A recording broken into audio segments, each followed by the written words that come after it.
Na balita, malaki ang tsansang matuloy na ang bakbakang Manny Pacquiao at Floyd Mayweather Jr.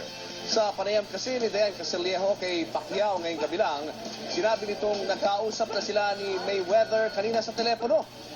Napagkasunod nilang kapwa nila gustong ituloy ang laban.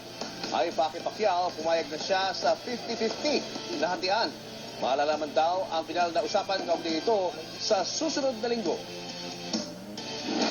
Can you confirm na nakausap mo si Floyd Mayweather kanina? Can you tell us about it? Okay naman yung pag-uusap actually sa negotiation. So kausap mo si Floyd mismo sa phone? Yes. Okay. So anong pinag-usapan niyo? Nag-usap, sabi ko, approve na sa akin yung 50-50, walang problema, okay ako, anytime. Nasa iyo na yun, hintay lang kami kung okay na sa'yo.